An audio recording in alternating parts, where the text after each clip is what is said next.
નમસ્કાર વિદ્યાર્થી મિત્રો, હું હિરલ વસાવા જયંબે ઇન્ટરનેશનલ સ્કૂલમાં એક શિક્ષક તરીકે કાર્યરત છું.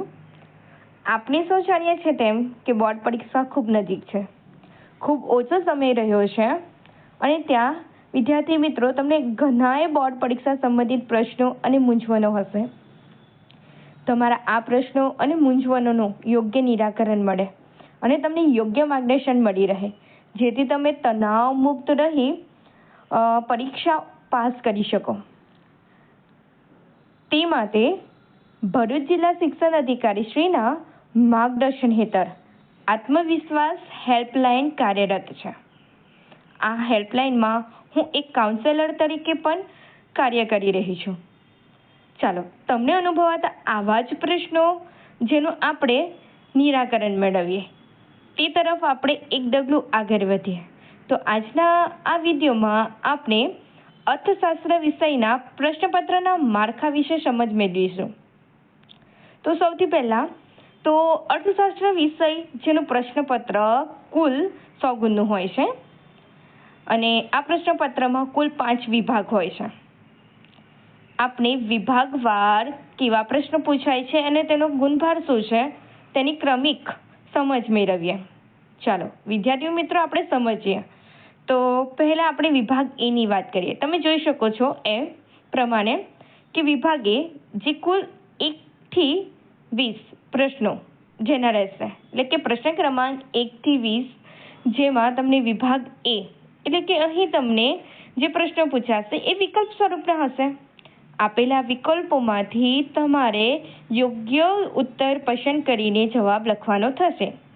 અહીં દરેકના 1 ગુણ છે, એટલે કે અહીં તમને ટોટલ 20 પ્રશ્નો પૂછાશે અને દરેકનો 1 ગુણ છે, એટલે કે વિભાગ એ કુલ 20 ગુણનો રહેશે.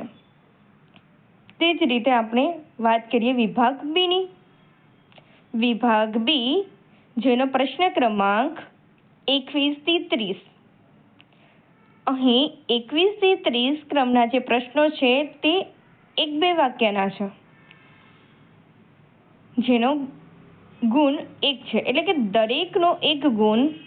આ સાથે વિભાગ બી જે કુલ 10 ગુણનો રહેશે. આમ વિભાગ એ અને વિભાગ બી મળાવીને કુલ 30 ગુણ, જે આપણને હેતુલક્ષી પ્રકારના પ્રશ્નો પૂછાશે. ત્યારબાદ વિભાગ સી. વિભાગ સી જેનો પ્રશ્ન ક્રમાંક 31 થી 46 સુધીનો છે. વિભાગ સીની જો આપણે વાત કરીએ તો અહીં તમને કુલ 16 પ્રશ્નો મળશે અને આ 16 પ્રશ્નોમાંથી કોઈ પણ 12 પ્રશ્નોના ઉત્તર તમારે લખવાના થાય અને દરેકના 2 ગુણ છે, એટલે કે અહીં તમને વિભાગ સી કુલ 24 ગુણનો પૂછાશે. આ વિભાગમાં પણ તમને ઓપ્શન મળી રહે છે કે 16 પ્રશ્નો છે અને એમાંથી ફક્ત તમારે લખવાના 12 પ્રશ્નો છે. ત્યારબાદ આપણે વિભાગ ડી તરફ આગળ વધીએ. તો તમે જોઈ શકો છો તેમ કે વિભાગ ડી જે પ્રશ્ન ક્રમાંક 47 થી 56, જેમાં કુલ 10 પ્રશ્નો પૂછાશે અને એ 10 પ્રશ્નોમાંથી ફક્ત તમારે 7 પ્રશ્નોના જ ઉત્તર આપવાના થાય, એટલે કે અહીં દરેકના 3 ગુણ સાથે વિભાગ ડી જે કુલ 21 ગુણનો પૂછાશે. અહીં પણ તમને વિકલ્પ મળી રહે છે, એટલે કે તમને 10 પ્રશ્નો છે, એ 10 પ્રશ્નો પૈકી તમને જે મનગમતા 7 પ્રશ્નો છે તેના તમારે અહીં મુદ્દાસર જવાબ લખવાના થાય. અને એ સાથે આપણે જોઈએ કે વિભાગ ડી કુલ 21 ગુણનો છે. ત્યારબાદ આપણે વિભાગ ઈ વિશે જોઈએ.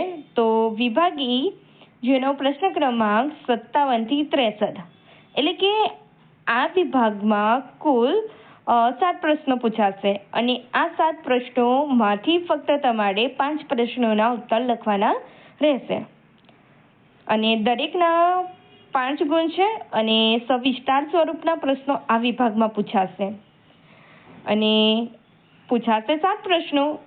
તમારે ફક્ત 5 પ્રશ્નોના અહીં ઉત્તર લખવાના થાય, એટલે કે ટોટલ અહીં વિભાગ ઈ જે 25 ગુણનો રહેશે. વિભાગ એની બીજી એક વિશેષતા એ છે કે તમને અહીં એક આલેખ પૂછાશે. જો તમે આલેખ પસંદ કરો છો તો તમારે ફક્ત 4 પ્રશ્નોના ઉત્તર લખવાના થાય. આ રીતે જોયું તો ક્રમિક આપણે વિભાગ એ જે આપણને 20 ગુણ છે, વિભાગ બી જેના ગુણ 10 છે, વિભાગ સી જેના ગુણ 24 છે, વિભાગ ડી જેના ગુણ 21 છે, વિભાગ ઈ જેના ગુણ 25 છે. આમ આ અર્થશાસ્ત્ર વિષયનું જે પ્રશ્નપત્ર છે એ કુલ ગુણ 100નું રહે છે. આજે આપણે અર્થશાસ્ત્ર વિષયના વિભાગવાર જે સમજ મેળવી. નેક્સ્ટ વિડીયોમાં આપણે પ્રકરણવાર ગુણભાર વિશે સમજીશું. કયા પ્રકરણમાંથી શું પૂછાય છે, કેટલા ગુણનું પૂછાય છે, કઈ રીતે, જેની સમજણ આપણે નેક્સ્ટ વિડીયોમાં મેળવીશું. Thank you.